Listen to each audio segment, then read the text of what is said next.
नमस्कार दोस्तों, कैसे हैं आप लोग। मैं एक बार फिर टारगेट विद शाह के साथ।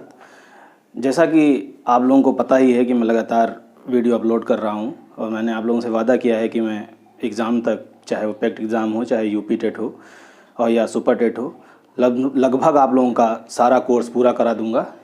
उसी क्रम में आज बात करते हैं, क्योंकि हिंदी का पहला जो क्लास थी वो हिंदी भाषा की उत्पत्ति या हिंदी किस भाषा का शब्द है उसकी बात की थी। उसके बाद दूसरी जो क्लास थी हिंदी की वो व्यंजन पर थी, क्योंकि व्यंजन क्या वर्णमाला पर थी और वर्णमाला में मैंने आप लोगों को बताया था कि वर्णमाला कहाँ से ली गई है, क्या स्रोत है, और उसके बाद स्वर कितने प्रकार के होते हैं, संख्या क्या होती है, इनका उच्चारण स्थान क्या है। उसी क्रम में आज दूसरी क्लास है वर्णमाला की। ये मान लीजिए कि आज व्यंजन स्टार्ट करूँगा। चलिए बात करते हैं वर्णमाला पे। मैंने आप लोगों को बताया ही था कि जो वर्णमाला है, जिस प्रकार फूलों की माला होती है क्रमबद्ध तरीके से, वैसे ही वर्णमाला हमारी क्रमबद्ध सुव्यवस्थित है।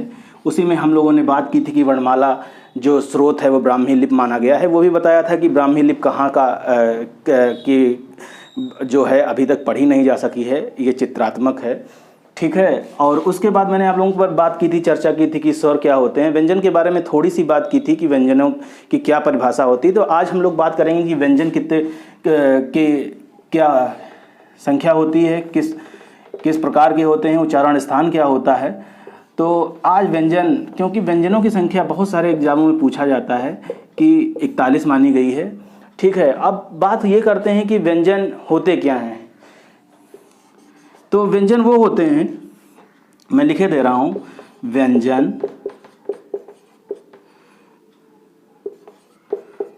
वो होते हैं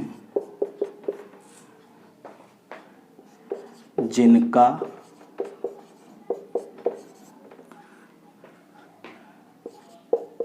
उच्चारण करने के लिए स्वर या मान लीजिए स्वरों की आवश्यकता होती। मैंने हम लोगों को बताया कि स्वर अपने में पूर्ण होते हैं, इनको किसी की सहायता नहीं होती है, लेकिन व्यंजन जो होते हैं वो बिना स्वर की सहायता के पूर्ण नहीं होते हैं। अर्थात जिनको पूर्ण होने के लिए स्वरों की आवश्यकता होती है व्यंजन कहलाते हैं। व्यंजन वो होते हैं जिनका उच्चारण करने के लिए स्वरों की आवश्यकता होती है, बिना स्वरों के ये पूर्ण नहीं होते हैं, व्यंजन कहलाते हैं। देखिए, मैं आप लोगों को बहुत ही सरल भाषा में समझाता हूँ। किताबों में तरह तरह की लैंग्वेज लिखी होगी। बिना स्वरों के पूर्ण नहीं होते हैं, व्यंजन कहलाते हैं। अब जिस प्रकार मैंने आप लोग बताया कि बिना स्वरों के पूर्ण नहीं होते हैं, उदाहरण अगर देखिए, बहुत सारे एग्जाम्पल ऐसे भी मिलते हैं आप लोगों को। उदाहरण क्या है, अगर पूछा जाता है निम्न में से अर्ध व्यंजन कौन है, अर्ध व्यंजन कौन सा है। ऑप्शन में का लिखा होगा, खा लिखा होगा, ऐसे का लिखा होगा, गा लिखा होगा। तो देखिए, जो अर्ध व्यंजन है वो ये हिट करेंगे। अगर इसे कर दिया तो ये पूर्ण व्यंजन है। मैं अभी आप लोगों को इसके बारे में समझाता हूं कैसे होगा। उम्मीद है आप लोग स्क्रीनशॉट भी लेना चाहेंगे। तो बहुत लोगों की कंप्लेंट थी कि सर स्क्रीनशॉट लेने में थोड़ा सा टाइम दे दिया करिए, तो मैं आप लोगों को टाइम देता हूं, हट भी जा रहा हूं। अभी मैं बात करूंगा पूर्ण व्यंजन और अर्ध व्यंजन की। अभी तो मैंने आप लोगों को परिभाषा बताई, बहुत सरल शब्दों में परिभाषा बताई है ताकि आप लोगों को कन्फ्यूजन ना हो। अब जो है, क्या होता है मूल व्यंजन, क्या होते हैं मूल व्यंजन। स्वर रहित व्यंजन या अर्ध व्यंजन कभी कभार ऑप्शन में आता है। जैसे मैंने आप लोगों को बताया कि यूपी टेट हो, पेट हो जो होने वाला है, यूपी SSSC हो या कोई भी एग्ज़ाम हो जिसमें वर्णमाला पूछी जाती है। पेट में 10 नंबर की वर्णमाला है और बहुत ही इंपॉर्टेंट है आप लोगों के लिए। मैं आप लोगों को दोनों लेक्चर में, चाहे वो स्वर का जो लेक्चर था वो भी पढ़िए, आप लोगों को पूरी तरीके से लोगों ने कमेंट किया कि सर आपने शॉर्ट ट्रिक जो बताई बहुत अच्छी बताई। तो मैं व्यंजन में भी आप लोगों को बता रहा हूँ कि मूल व्यंजन क्या होते हैं। मूल व्यंजनों को मूल व्यंजन लिखा होगा या लिखा होगा स्वर रहित व्यंजन, क्योंकि मैंने अभी एग्जाम्पल में बताया, या लिखा होगा अर्ध व्यंजन। अर्ध व्यंजन। अब अगर ये लिखा है हलंत लगा के का, तो ये अर्ध व्यंजन है, मतलब इसमें स्वर की सहायता नहीं है। क्या है? स्वर की सहायता नहीं है। चाहे वो स्वर रहित दिया हो तब भी आंसर आप लोग यही हिट करेंगे, अर्ध व्यंजन दिया हो तब भी आंसर आप लोग यही हिट करेंगे। मूल व्यंजन। और अगर का ये दिया है तो यहां पर लिखा होगा स्वर सहित व्यंजन या पूर्ण व्यंजन। क्योंकि ये जो है, मैं आप लोगों को फिर से बता दूं, ये जो है का प्लस आ, इसमें स्वर की सहायता लगी है। बोलिए, आप लोग खुद ही उच्चारण करिए, का प्लस आ। ठीक है, तो ये पूर्ण व्यंजन कहलाएगा। ये बहुत ज़्यादा पूछे जाने वाले इंपॉर्टेंट टॉपिक हैं। ये आप लोग जो भी नोट्स बना रहे हैं या स्क्रीनशॉट ले रहे हैं कि मूल व्यंजन, स्वर रहित व्यंजन या अर्ध व्यंजन में का हलंत के साथ, और स्वर सहित व्यंजन पूर्ण व्यंजन पूछा जाता है तो ये होगा। कभी कभार इस तरीके से भी लिखा हुआ होता है ताकि आप लोग कंफ्यूज ना होइए। अब बात करते हैं कि व्यंजन कितने प्रकार के होते हैं। तो देखिए, बहुत सारी किताबों में बहुत सारे तरीके दिए हुए हैं, लेकिन मैं आप लोगों को बहुत आसान तरीके से समझाऊंगा ताकि आप लोगों के बिल्कुल समझ में आ जाए। ठीक है, तो जो व्यंजन होते हैं इनके प्रकार होते हैं। पहला प्रकार होता है स्पर्श व्यंजन। ठीक है, फिर होते हैं अंतस्थ, फिर होते हैं ऊष्म, फिर होते हैं संयुक्त व्यंजन। ठीक है, फिर अयोगवाह जो हैं वो माने जाते हैं। वो मैंने आप लोगों को बताया था कि अयोगवाह क्या होते हैं। अंग आह जो होता है, अनुनासिक और अनुस्वार जो होते हैं वो अयोगवाह होते हैं। असंगत ध्वनियाँ मानी गई हैं, वो उसमें भी रखी जाती हैं, इसमें भी कभी कभार आपको किताबों में मिलेगा। लेकिन दोस्तों, अब हम बात करते हैं कि व्यंजन के प्रकार। तो व्यंजनों के प्रकार पर आ जाते हैं। तो हम लोग, उम्मीद है आप लोग नोट्स बना रहे होंगे तो इसे भी लिख सकते हैं, नहीं तो स्क्रीनशॉट लेना हो तो ले लें। मैं आप लोगों को टाइम देता हूँ। बहुत लोगों की कंप्लेंट थी कि सर स्क्रीनशॉट लेने का टाइम दे दिया करिए। उम्मीद है स्क्रीनशॉट ले लिया होगा आप लोगों ने।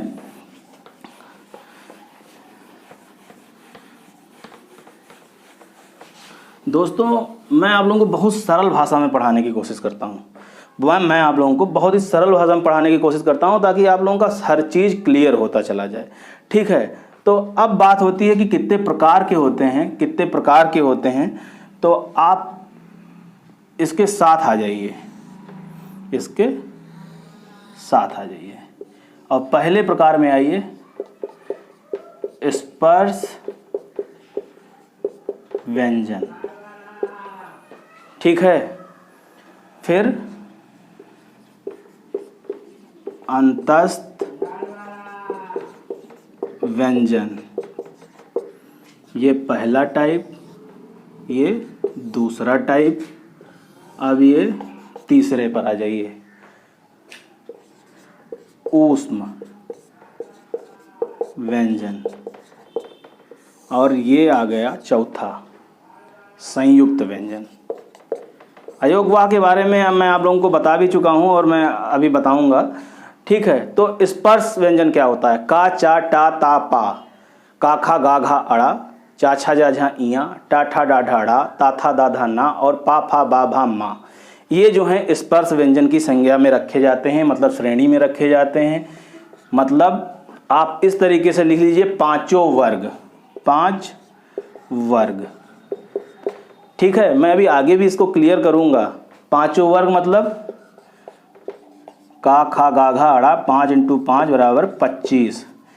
ठीक है, ये उसके बाद अंतस्थ में क्या आता है? अंतस्थ में आते हैं या, रा, ला, वा। ठीक है, यहाँ पे का, चा, टा, ता, पा, खा, गा, घा, अड़ा। ठीक है, चा, छा, जा, झा, इया। दोस्तों मैं लिखे भी दे रहा हूं ताकि आप लोगों को कन्फ्यूजन ना हो। टा, ठा, अभी मैं बताऊंगा। डा, टा, ठा, डा, ढा, अड़ा,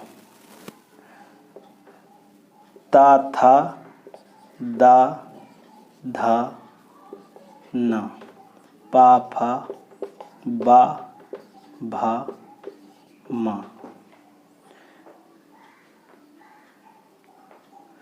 ये इतने प्रकार के मैंने आप लोगों को बताए। 5 × 5 25। ठीक है, यहीं पर कहीं कहीं लिखा होता है उत्क्षिप्त व्यंजन। उत्क्षिप्त व्यंजन, इनको क्या कहते हैं? उत्क्षिप्त मतलब गिरना, गिराना, गिराना। कई सारी किताबों में 27 दिखाए हैं, लेकिन जो स्पर्श व्यंजनों की संख्या पूछी जाएगी वो आप लोगों को 25 ही लगानी है। ठीक है, डा और ढा ये जो हैं उत्क्षिप्त व्यंजन कहलाते हैं। पूछा जाता है, ये इम्पॉर्टेंट है, इसलिए आप लोग इसको भी लिखते जाइएगा।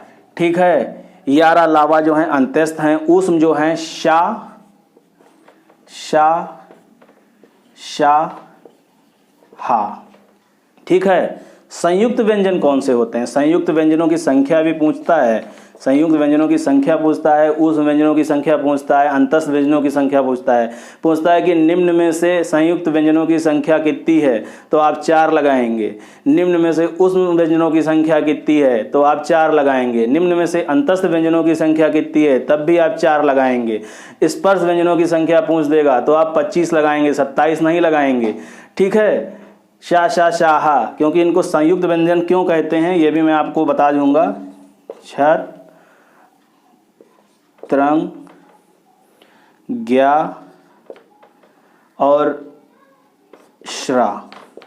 ठीक है, संयुक्त व्यंजन इसलिए कहते हैं क्योंकि ये जो है किसी से मिल के बने होते हैं। का प्लस शा। बहुत ज़्यादा पूछा जाता है त्रा, ता प्लस रा। मैंने आप लोगों को बताया जो हलंत लगा होगा तो अर्ध व्यंजन है। ज्ञा, जा प्लस इया।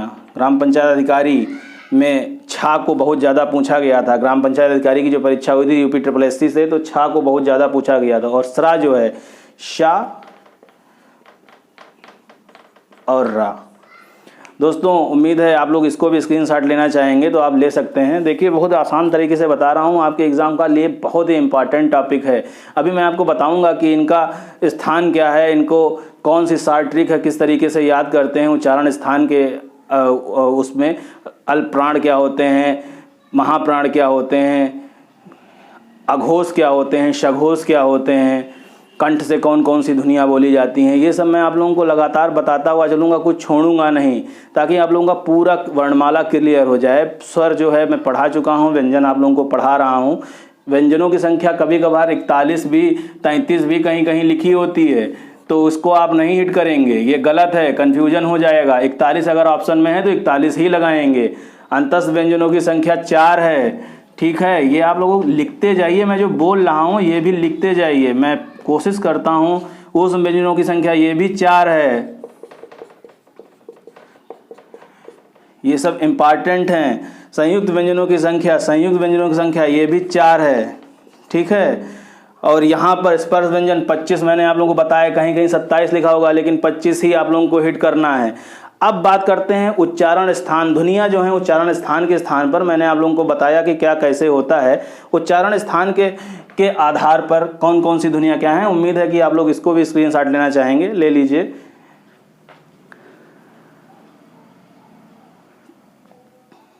मैं एक आपको फिगर बता दूंगा, एक डाटा, एक शार्ट ट्रिक वाला एक ग्राफ बना दूंगा, जिससे आप लोगों को पूरा क्लियर हो जाएगा। मैं फिर से आप लोगों से कह रहा हूं कि इसको नोट्स बनाते रहिए, अच्छे से पढ़ते रहिए। बहुत इंपॉर्टेंट टॉपिक है। पेट एग्जाम में या UP-SSC या टेट, यूपी टेट, इन सब के लिए पूछा जाता है क्वेश्चन। सुपर टेट के लिए ये क्वेश्चन आएंगे, UPSI में ये सब क्वेश्चन वर्णमाला से कहीं बाहर नहीं पढ़ाया जाएगा, इसी वर्णमाला से पहुंच जाएगा। अब ध्वनियाँ जो हैं वो बात करते हैं कि कौन सी ध्वनियाँ कैसे बोली जाती हैं।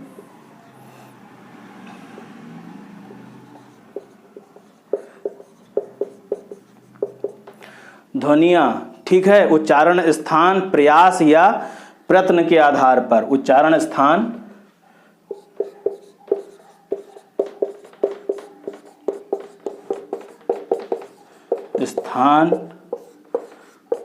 प्रयास या प्रयत्न, ठीक है। अब पूछा जाता है प्राणवायु, श्वास वायु या ऊर्जा के आधार पर क्या होता है, तो अल्प प्राण क्या होते हैं और महाप्राण क्या होते हैं।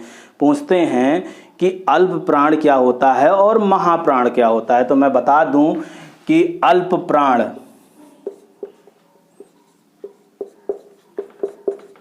प्राण और महाप्राण व्यंजनों की जो वो ध्वनियाँ जो 25 ये ध्वनियाँ हैं, ठीक है, उनमें अल्प प्राण क्या होता है, महाप्राण होता है। वो वर्ण जिनको बोलने में कम ऊर्जा या कम ऊर्जा खत्म होती है वो अल्प प्राण कहलाते हैं, जैसे का, गा और डा। तो आप एक ग्राफ बनाएंगे, मैं उस हिसाब से बताऊंगा। एक शार्ट ट्रिक है। अल्प प्राण क्या होते हैं, 1, 3, 5। महाप्राण क्या होते हैं, वो ध्वनियाँ जिनको बोलने में ज़्यादा ऊर्जा खर्च होती है वो क्या कहलाते हैं, महाप्राण कहलाते हैं। उसको आप कैसे लिखेंगे, 2 और 4। अभी आप लोगों को समझ में नहीं आएगा, लेकिन मैं जब एग्जाम्पल पूरी तरीके से क्लियर करूंगा, अभी पूरी तरीके से अल्प प्राण क्या होते हैं, महाप्राण क्या होते हैं, कंठ से कौन बोली जाती है, मूर्धन कौन होती है, दंत कौन होती है, वो सब मैं ग्राफ से, इसीलिए मैं आप लोगों को पहले ये क्लियर कर दे रहा हूँ कि ये भी शॉर्ट ट्रिक है, बहुत ज़्यादा इम्पॉर्टेंट है, ये बहुत ज़्यादा इम्पॉर्टेंट है, ये भी इम्पॉर्टेंट है, ठीक है, ये बहुत ज़्यादा इम्पॉर्टेंट है। उसके बाद कंपन के आधार पर क्या होता है, जिनको बोलने में कम कंपन की आवश्यकता होती है, ठीक है, वो अघोष होते हैं, और जिनको बोलने में ज़्यादा आवश्यकता होती है वो सघोष होते हैं। तो कंपन कम हो जिसमें, जिनको बोलने में हमारे मुख का कंपन या हमें कंपन कम हो, वो क्या कहलाते हैं, वो कहलाते हैं अघोष, ठीक है, कंपन के आधार पे। तो इसको भी ए कर लीजिएगा, ये यहाँ तक है, ठीक है। और कंपन के आधार पर क्या है,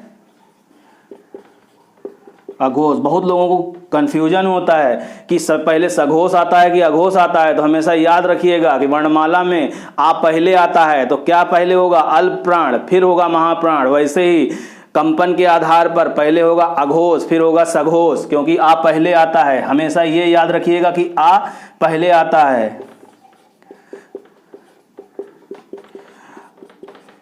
तो मैं आप लोगों को बता दूं, कंपन जिसमें कम हो, कंपन कम हो। देखिए मैं बहुत आम बोलचाल की भाषा में आपको पढ़ा रहा हूं ताकि आप लोगों को कंफ्यूजन ना हो। किताबों में आप लोगों को बहुत ज़्यादा मिलेगा, लेकिन जो मैं पढ़ा रहा हूं वही पूछा जाता है, ठीक है।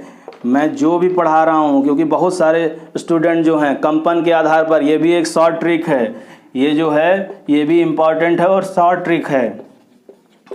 शॉर्ट ट्रिक क्या है, इसको 12 से याद कर लीजिए, ठीक है। और दूसरा कंपन के आधार पर इसको 345 से याद कर लीजिए। तो अल्प प्राण जो है 135, 135 बहुत अभी क्लियर हो जाएगा। अभी आप लोगों को कन्फ्यूजन लग रहा होगा कि सर क्या बता रहे हैं, अल्प प्राण क्या होते हैं 135, महाप्राण क्या होते हैं 24, ये क्या बता रहे हैं। आखिर ऐसे कैसे बता रहे हैं, लेकिन मैं अभी आपको पूरा क्लियर कर दे रहा हूँ कंपन के आधार पर, जिसमें कंपन कम हो, जिसमें कंपन ज़्यादा हो, जिसको बोलने में ऊर्जा कम खर्च हो अल्पप्राण, ज़्यादा खर्च हो महाप्राण। ठीक है, इसलिए ये इतना आप लोग चाहिए तो स्क्रीनशॉट ले लीजिए। अभी देखिए पूरा क्लियर कर दे रहा हूँ, पूरा एक पूरा चार्ट बनाऊंगा, एक चार्ट बनाऊंगा उससे पूरी तरीके से, क्योंकि यूपी ट्रिपल एस सी पेट, यूपी टेट, इन सब में वर्णमाला बहुत ही ज़्यादा इम्पॉर्टेंट है। उम्मीद है कि आप लोग स्क्रीनशॉट ले लिए होंगे, मैं टाइम देता रहता हूँ। अब देखिएगा शॉर्ट ट्रिक, ये तो शॉर्ट थी, अब मैं आप लोगों को समझाऊंगा। ठीक है, अब मैं जो है आप लोगों को समझाऊंगा, और कैसे समझाऊंगा ये भी मैं आप लोगों को बता दे रहा हूँ। मैं अब बनाऊंगा व्यंजन, पर स्पर्श व्यंजन जो होते हैं इन्हीं में अल्पप्राण महाप्राण पूछे जाते हैं। तो मैं आपको बताऊंगा, ए लिखिए और लिखिए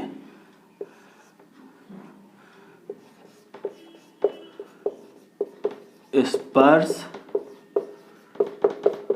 व्यंजन। क्या है? स्पर्श व्यंजन। अब मैं क्या कर रहा हूं, 5 वर्ग इसमें लिख लीजिए, पांचों वर्ग मतलब 25। ठीक है, अब मैं ग्राफ बना दे रहा हूं एक, अभी आप लोगों को बिल्कुल क्लियर हो जाएगा, कोई कन्फ्यूजन नहीं रहेगा, इस चीज़ का मेरा वादा है आप लोगों से। 1 2 3 4 5। ठीक है, थोड़ा सा मुझे लिखना भी पड़ेगा, इसलिए ग्राफ जो है थोड़े पतले कर लेते हैं ताकि आप लोगों को, हाँ ठीक है।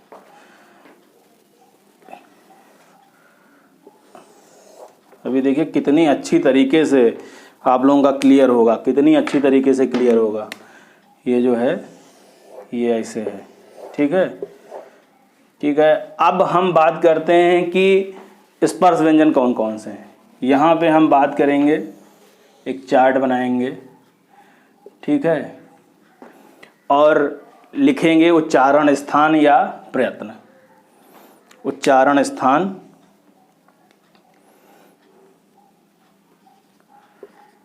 उच्चारण स्थान। ठीक है, अब इतना हम ऊपर छोड़ देंगे और यहाँ लिख देंगे,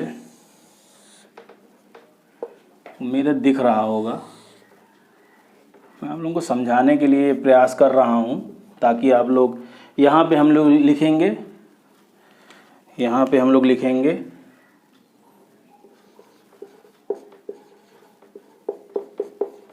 अघोष।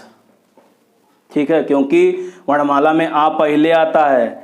ठीक है, सघोष। आप लोग ये लिखते भी जाइएगा। ठीक है, यहाँ लिखेंगे अल्प प्राण, यहाँ लिखेंगे महाप्राण, यहाँ लिखेंगे अल्प प्राण, यहाँ लिखेंगे महाप्राण, यहाँ लिखेंगे अल्प प्राण। अब आप लोगों को क्लियर हो रहा होगा कि मैंने पहले आप लोगों को क्या बताया है। ठीक है, एक पहले क्या बताया, एक शॉर्ट ट्रिक है, एक सूत्र है, याद लिख लीजिएगा।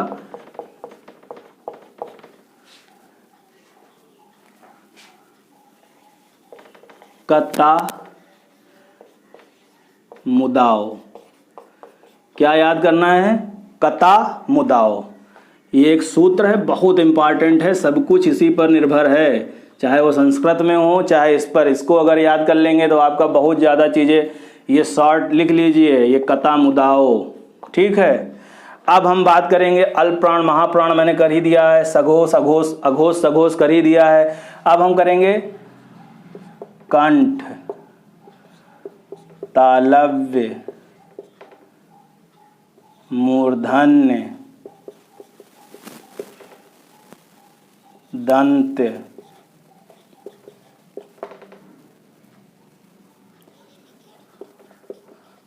ओष्ठ। ठीक है। अब हम यहाँ पर क्या लिखेंगे, का, खा, गा, घा, ड़ा। ठीक, लिखते जाइएगा। चा, छा, जा, झा, इया, टा, ठा, डा, ढा, ड़ा, ता, था, दा, धा, ना, पा, फा, बा, भा, मा। अब पूछा जाता है कि निम्न में से कौन सी धुन कंठ द्वारा बोली जाती है। या तो का, खा, गा, घा, अड़ा लिख देगा, या तो गा लिख देगा।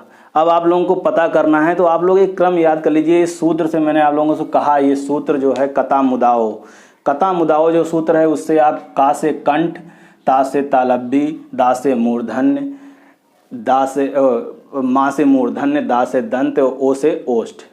तो अब हम बात करते हैं, ये इससे आप लोग याद कर सकते हैं। उसके बाद अब हम बात करेंगे अघोष और सघोष और अल्प प्राण और महाप्राण। देखिए, जिनको बोलने में कम ऊर्जा खर्च हो, जिनको बोलने में कम ऊर्जा खर्च हो, जिनको बोलने में कम ऊर्जा खर्च हो, उनको हम क्या कहते हैं, अल्प प्राण। तो हम एक ग्राफ ऐसे बना लेंगे। कैसे, ऐसे, इस तरीके से ग्राफ बनाएंगे। ठीक है, इस तरीके से। देखिए, ये आप लोगों को कोई बताएगा नहीं, ये मेरे अपने शार्ट ट्रिक हैं, कोई किताब में नहीं लिखे हुए हैं, कोई भी किताब में नहीं लिखे हुए हैं। मैं आप लोगों को पढ़ा रहा हूँ तो कोशिश करता हूँ कि मेरी तरह जैसे मैंने पढ़ के समझा है वैसे आप लोग भी अच्छे से। देखिए, ये ग्राफ क्या है, जिसको बोलने में कम ऊर्जा खर्च हो, ये नीचे ज़्यादा महाप्राण, कम, फिर नीचे ज़्यादा, फिर महाप्राण, फिर अल्प प्राण। ये तो आप लोग याद ही कर सकते हैं, ये कन्फ्यूजन आपको ना हो, इस तरीके से आप सब तीर बनाते चले जाइए। इस तरीके से आप बनाते चले जाइए। आप लोग सोच रहे होंगे कि सर ने अल्प प्राण महाप्राण भैया 300 135 24 बना लिख दिया, क्यों लिख दिया?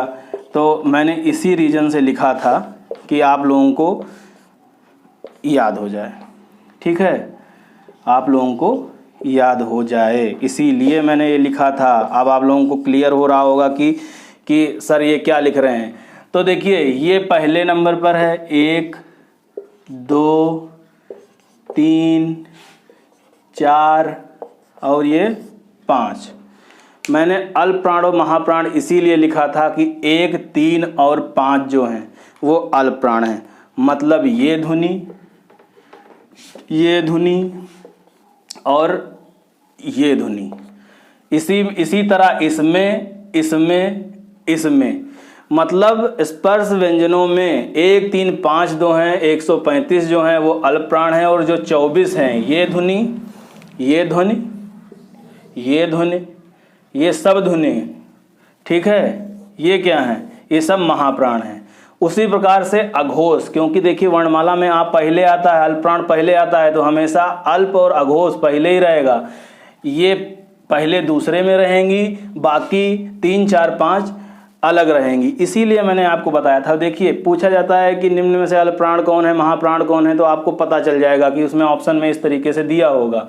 तो यहाँ पे आप लिख लीजिए 1 और 2 अल्प प्राण हैं, 3 4 और 5 महाप्राण हैं, वो सघोष हैं, और अघोष जो हैं 1 और 2 हैं अल्प प्राण। क्योंकि देखिए मेरे दिमाग में बहुत ज़्यादा चीज़ें चल रही हैं कि मैं आप लोगों को किस तरीके से आसानी से समझाऊं। कभी कभार थोड़ा सा कन्फ्यूजन हो जाता है बोलने में।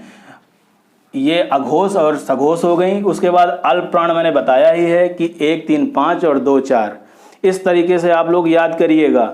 ठीक है, कंठ कता मुदाओ, कंठ ता से तालब्बी, माँ से मूर्धन्य, दा से दंत और ओ से ओष्ठ। अब पूछा जाता है, अभी आप लोगों के दिमाग में आ रहा होगा अंतस्थ और ऊष्म व्यंजन ये किस तरीके की ध्वनियाँ हैं, अल्प प्राण हैं कि महाप्राण हैं, ये भी मैं आप लोगों को बता दूंगा। यारा लावा ये सब अभी मैं क्रम में, और स्क्रीनशॉट लेना चाहें तो ले सकते हैं। कता मुदाओ याद रखिएगा, ये सूत्र शॉर्ट ट्रिक का है, बहुत ज़रूरी है। उम्मीद है आप लोगों ने ले लिया होगा। दोस्तों देखिए, बहुत सारे एग्जाम में ये सब पूछे जाएंगे, कहीं ना कहीं कुछ ना कुछ मिलेगा। पढ़ने का सबसे अच्छा तरीका है कि आप अच्छे से नोट्स बनाइए। मैं जो पढ़ा रहा हूँ वो पढ़ाते रहें, पढ़ते रहें और नोट्स बनाते रहें, ठीक है। अब जो है पूछा जाता है कि देखिए, मैंने उस दिन भी आपको कताओ और कंठ का तालब्य कंठ से ये सब पूरा बताया था, ताकि आप लोग कन्फ्यूज आए नहीं। देखिए कन्फ्यूजन बहुत होता है। अंतस्थ और ऊष्म, जो बी पार्ट है,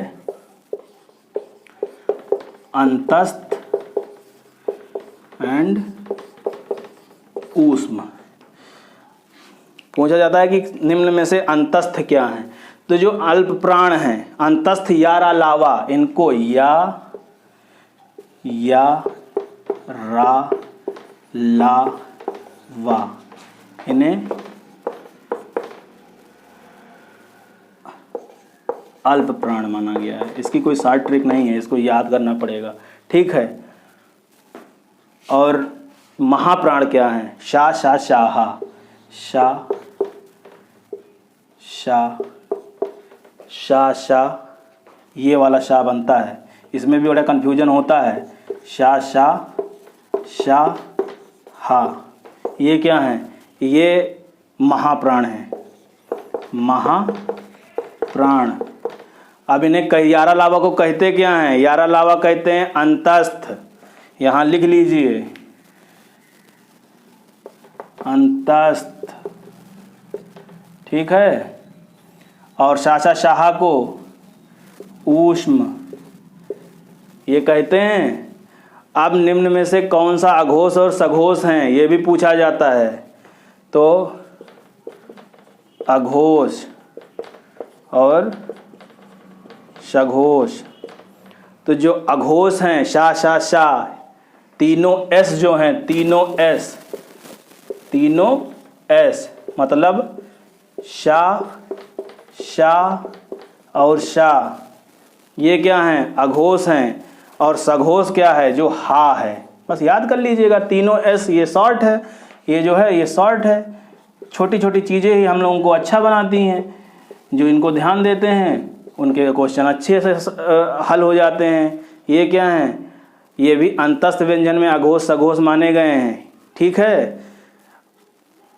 अंतस्थ यारा लावा हा, ये भी जो हैं अंतस्थ ही हैं, ठीक है। अघोष सघोष हो गया। उसके बाद उच्चारण स्थान के आधार पर यारा ऊष्म और अंतस्थ उच्चारण के स्थान पर कौन कौन सी ध्वनियाँ हैं। यारा लावा देखिए अल्प प्राण है, याद कर लीजिएगा। महाप्राण जो हैं शा शा शाहा है, ठीक है।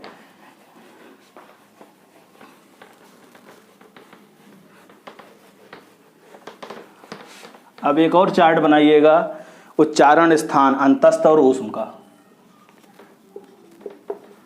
उच्चारण स्थान लिखिएगा, ये सी है,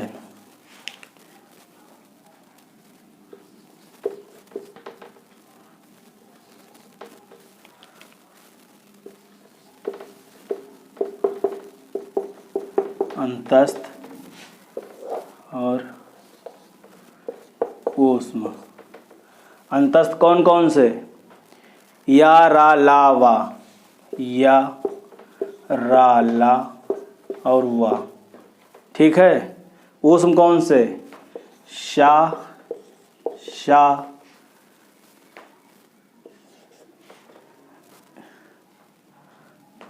शा हा, ठीक है। अब पूछा जाता है निम्न में से क्या है, पूछा जाता है निम्न में से तालव्य कौन है। तालु द्वारा बोला तालव्य कौन है, तो ये जो या और शा हैं ये ध्वनियाँ कौन सी हैं, तालव्य हैं, ठीक है। अब पूछा जाता है दंत कौन है, दंत, ठीक है। रा ला और शा, इनको बोलने में दांतों में जीभ लगे, जिसको बोलने में तालू में जीभ लगे। वाह बहुत ज़्यादा पूछा जाता है, निम्न में से वाह कौन सी ध्वनि है? ठीक है, कन्फ्यूजन ना हो तो यहाँ लिखे दे रहा हूँ, ये शा है और ये हा है। पूछा जाता है निम्न में से वाह कौन सी ध्वनि है, बहुत ज़्यादा पूछा जाता है, तो दंत्योष्ठ हैं। ठीक है, और ये जो थे ये दंत मूल लिखे जाते हैं, दंतोष्ठ हैं। वाह बहुत इम्पॉर्टेंट है, बहुत ज़्यादा पूछा जाता है, बहुत सारे एग्ज़ामों में देखने को मिलता है। उसके बाद क्या है, मूर्धन्य कौन सा है? तो मूर्धन्य जो है वो शा है। हा पूछा जाता है। स्वर तांत्री जो है वो हा लिखा जाता है, स्वर तांत्री। ये ऑप्शन में आप लोगों को मिलता रहेगा, अगर आप लोग प्रैक्टिस करेंगे, मैं अभी प्रैक्टिस भी कराऊंगा, तो हा है। दोस्तों वर्णमाला यहाँ तक ही थी, इतना ही। इसी में से बहुत सारे क्वेश्चन पूछे जाते हैं, इससे बाहर कुछ नहीं पूछा जाता है। आप लोगों की यहाँ पे वर्णमाला पूर्ण हो गई। मैंने आप लोगों को बताया कि स्वर क्या होते हैं, व्यंजन क्या होते हैं, परिभाषाएं क्या होती हैं। और अब जो भी एग्ज़ाम होंगे इसी के आधार पर होंगे। वर्णमाला बहुत ही इम्पॉर्टेंट है। जो भी छूटा होगा, वो भी वैसे कुछ छूटा नहीं है, वो भी मैं पूरा कराता चलूँगा। और लगातार आप लोग मेरे चैनल को सब्सक्राइब कर रहे हैं, लाइक कर रहे हैं, कमेंट कर रहे हैं, उसके लिए बहुत बहुत धन्यवाद। दोस्तों इसी क्रम में और भी क्लासेस आएंगी। आज के लिए इतना ही है। मेरे चैनल को लगातार सब्सक्राइब करने के लिए एक बार फिर से धन्यवाद। फेसबुक पे भी आप मुझे टारगेट विद साहस के साथ ज्वाइन कर सकते हैं, मेरा एक ग्रुप है। टेलीग्राम पर भी आप मुझे ज्वाइन कर सकते हैं, वहाँ मैं बहुत अच्छी चीज़ें, नई चीज़ें डालता हूँ। टेलीग्राम पर भी टारगेट विद साह के नाम से ही ज्वाइन कर सकते हैं। धन्यवाद दोस्तों। कैसा लगा वीडियो मुझे लाइक और कमेंट करके ज़रूर बताइएगा, क्योंकि आप जब कमेंट करते हैं तो मुझे पता चलता है कि मैं किस तरीके से पढ़ा रहा हूँ। धन्यवाद दोस्तों, मिलते हैं अगले वीडियो में। धन्यवाद।